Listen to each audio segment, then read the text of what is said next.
ਐਤਵਾਰ ਰੱਬ ਦੀ ਮਿਹਰ ਹੋ ਗਈ, ਝੋਨਾ ਬਹੁਤ ਵਧੀਆ ਲੱਗ ਗਿਆ। ਬਸ ਹੁਣ ਰੱਬ ਕਿਸ ਤਰ੍ਹਾਂ ਮੀਂਹ ਪਵਾ ਦੇ ਬਸ। ਸ਼ੇਰੇ ਪੁੱਤ ਪਾਣੀ ਦਾ ਗਲਾਸ ਲਿਆਈ। ਲੈ ਬਾਪੂ। ਪਰ ਬਾਪੂ ਝੋਨਾ ਵਧੀਆ ਲੱਗ ਗਿਆ। ਹਾਂ ਪੁੱਤ ਝੋਨਾ ਵਧੀਆ ਲੱਗ ਗਿਆ। ਤੂੰ ਸੁਣਾ ਤੇਰੀ ਪੜ੍ਹਾਈ ਕਿਵੇਂ ਚੱਲ ਜਾਂਦੀ ਆ? ਬਸ ਠੀਕ ਜੀ ਏ। ਅੱਛਾ ਪੜ੍ਹਿਆ ਕਰ। ਆਪਾਂ ਹੁਣ ਕੋਠੇ ਵੀ ਚੋਣ ਲੱਗ ਗਏ ਨਵੇਂ ਪਾਉਣੇ ਫਿਰ। ਪਾਲਾ ਹੀ ਬਾਪੂ ਦੇ ਮੈਂ ਫਸਟ ਆਵਾਂਗੇ ਐਤਕੀ ਵਾਰੀ ਤੇ। ਉਹ ਯਾਰ ਮੈਂ ਤੇ ਤੋੜ ਦਿੱਤੀ ਹੋਈ ਆ। ਉਹ ਸੈਰ ਪੁੱਤ ਕਿੱਥੇ ਆ? ਆ ਬਾਪੂ ਬਈ ਯਾਰ ਮੈਨੂੰ ਜਾ ਨਸ਼ਾ ਲਿਆ ਕੇ ਦੇ, ਮੈਂ ਨਸ਼ੇ ਤੋੜ ਦਿੱਤੀ ਹੋਈ ਆ। ਮੈਂ ਨਹੀਂ, ਮੇਰੇ ਕੋਲ ਨਹੀਂ ਰਿਹਾ ਹੁੰਦਾ। ਬਾਪੂ ਮੈਂ ਲੈਂਦਾ, ਤੂੰ ਤੁਹਾਡੀ ਸਾਰੀ ਜ਼ਮੀਨ ਰੋਲਦੀ। ਨਹੀਂ ਯਾਰ ਤੂੰ ਜਾ, ਮੇਰੇ ਕੋਲ ਨਹੀਂ, ਮੈਨੂੰ ਪਤਾ ਨਹੀਂ। ਜਾ ਤੂੰ ਲੈ ਕੇ ਆ ਨਸ਼ਾ ਯਾਰ। ਬਾਪੂ ਮੈਂ ਲੈਂਦਾ। ਤੂੰ ਲੈਗਾ ਕਿ ਨਹੀਂ ਯਾਰ? ਜਾ ਮੈਨੂੰ ਫੱਟੀ ਖਾ। ਓਏ ਉਹ ਕਾਲਾ ਕੀ ਕਰੀ ਜਾਂਦਾ? ਛੱਡ ਵੀ ਕਾਲਾ ਕੀ ਕਰੀ ਜਾਂਦਾ? ਕਾਲਾ ਕੀ ਕਰੀ ਜਾਂਦਾ ਯਾਰ? ਤੂੰ ਮੇਰਾ ਕੀ ਹੈ ਤਾਂ ਮੈਂ ਲੈ ਕੇ ਦੇਣਾ, ਤੂੰ ਆਪਣਾ ਬੈਠ ਨਾ। ਲੈ ਕੇ ਦੇਂਗਾ। ਲੈ ਕੇ ਦੇਣਾ ਬੈਠ। ਦੇਖ ਮੈਂ ਬਸ ਇੱਕ ਵਾਰੀ ਮੁੰਡੇ ਲੈ ਕੇ ਦੇਖ ਬੈਠ। ਬਾਪੂ ਕਿਆ? ਉਹ ਤਾਇਆ ਨੂੰ ਨਾ ਨਸ਼ੇ ਦੀ ਚੋਟ ਚੜੀ ਏ ਅੱਛਾ ਤੇ ਉਹ ਨਾ ਮੈਨੂੰ ਥੋੜਾ ਨਸ਼ਾ ਦੇ ਕੇ ਆਇਆ ਤੇ ਆਰਾਮ ਨਾਲ ਬੈਠਾ ਹੋਇਆ। ਉਹ ਮਰਨ ਨੂੰ ਹੋਇਆ ਵੇ ਤੇ ਬਚਾਲਾ ਉਹਨੂੰ। ਕੋਈ ਨਹੀਂ ਪੁੱਤ ਮੈਂ ਜਾਣਾ, ਤੂੰ ਬਹਿ ਆਰਾਮ ਨਾਲ। ਹਾਂ ਬਾਈ ਮੈਂ ਕੀ ਸੁਣਨ ਧਿਆਨ ਤੂੰ ਨਸ਼ੇ ਕਰਨ ਲੱਗ ਗਿਆ ਹੁਣ ਹੈ? ਆਹੋ ਲੈ ਯਾਰ ਹੁਣ ਤੇ ਕੁਝ ਜ਼ਿਆਦਾ ਜ਼ਮੀਨ ਆ, ਤੂੰ ਨਸ਼ੇ ਕਰੇਂਗਾ? ਸਿਰ ਤੇ ਪਰਨਾ ਬਣਿਆ ਯਾਰ, ਨਸ਼ੇ ਕਰਨ ਲੱਗ ਗਈ ਗੱਲ ਨਹੀਂ। ਹੁਣ ਜੇ ਜ਼ਿਆਦਾ ਜ਼ਮੀਨ ਹੋਏ ਨਾ ਬੰਦੇ ਕੋਲ ਨਸ਼ੇ ਨਹੀਂ ਕਰਨੇ ਚਾਹੀਦੇ ਉਹਨੂੰ। ਓਏ ਤੇਰੀ ਔਕਾਤ ਕੀ ਆ? ਮੈਨੂੰ ਸਮਝਾਉਣਾ ਹੈ ਤੂੰ ਆਪਦੇ ਮੁੰਡੇ ਨੂੰ ਜਾ ਕੇ ਸਮਝਾ। ਮੈਂ ਆਪਦੀ ਜ਼ਿੰਦਗੀ 'ਚ ਬਹੁਤ ਖੁਸ਼ ਹਾਂ। ਮੈਂ ਨਸ਼ੇ ਕਰੂੰਗਾ, ਮੈਂ ਨਸ਼ੇ ਕਰਨਾ ਬਸ।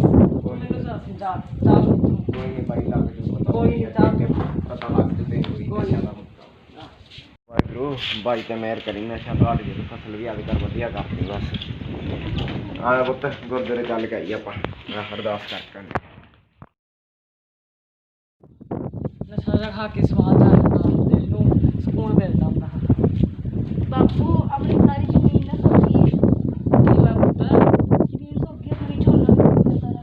ਅੱਛਾ ਕੋਈ ਨਹੀਂ, ਤੂੰ ਟੈਨਸ਼ਨ ਲੈ, ਆਪਣੇ ਕੋਲ ਵਾਧੂ ਪੈਸਾ। ਤੂੰ ਜਾ ਐਸ਼ ਕਰ ਆਵੇ ਯਾਰ। ਲੈ ਪੈਸੇ ਲੈ ਜਾ ਮੇਰੇ ਕੋਲ, ਜਾ ਤੂੰ ਐਸ਼ ਕਰ ਆਪਣੇ ਜਾ ਕੇ।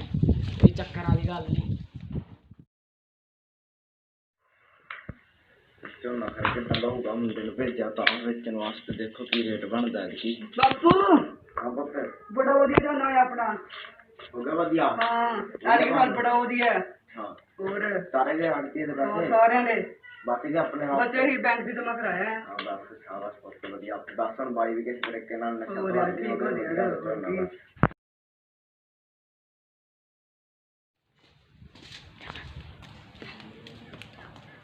ਬਾਪੂ ਆਹ ਨਾ 10 ਲੱਖ ਰੁਪਏ ਹੁੰਦਾ।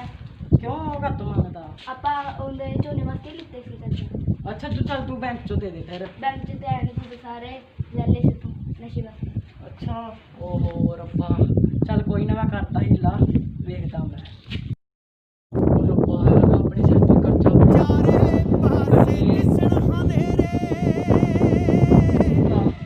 ਹੋਰ ਕੁਛ ਭਾਈ ਇਹ ਕੀ ਕਰਨ ਲੱਗਾ? ਨਹੀਂ ਯਾਰ, ਤੂੰ ਛੱਡ ਦੇ, ਨਹੀਂ ਰਹਿਣ ਦੇ ਯਾਰ ਤੂੰ। ਨਾ ਯਾਰ ਇਹ ਕੀ ਕਰਨ ਲੱਗਾ ਤੂੰ? ਕੀ ਹੋਇਆ?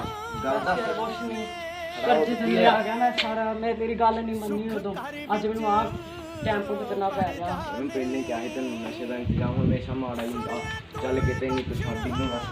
ਹੁਣ ਨਹੀਂ ਇੱਧਰ ਨਹੀਂ ਜਾਣਾ, ਤੂੰ ਦੱਸ ਆਇਆ ਗੁਰੂ ਘਰੇ ਚੱਲੀ ਆਪਾਂ ਵੀ ਤੂੰ ਮੈਨੂੰ ਮਾਫ ਕਰ ਦੇ ਯਾਰ। ਯਾਰ ਗੁਰੂ ਘਰੇ ਚੱਲਦੇ ਆਪਾਂ। ਸਾਰਿਆਂ ਨੂੰ ਸਤਿ ਸ਼੍ਰੀ ਅਕਾਲ ਜੀ। ਹੁਣੇ ਤੁਸੀਂ ਸਾਡੀ ਵੀਡੀਓ ਦੇਖੀ ਤਾਂ ਕਿੱਦਾਂ ਹੀ ਲੱਗੀ, ਲਾਈਕ ਜ਼ਰੂਰ ਕਰਿਓ ਤੇ ਕਮੈਂਟ ਕਰਿਓ। ਸਬਸਕ੍ਰਾਈਬ ਜ਼ਰੂਰ ਕਰਿਓ ਸਾਡੇ ਚੈਨਲ ਨੂੰ, ਨਾਲੇ ਬੈਲ ਆਈਕਨ ਜ਼ਰੂਰ ਦਬਾ ਲਿਓ ਤਾਂ ਕਿ ਸਾਡੀ ਆਉਣ ਵਾਲੀ ਵੀਡੀਓ ਤੁਹਾਨੂੰ ਮਿਲੇ ਸਭ ਤੋਂ ਪਹਿਲਾਂ।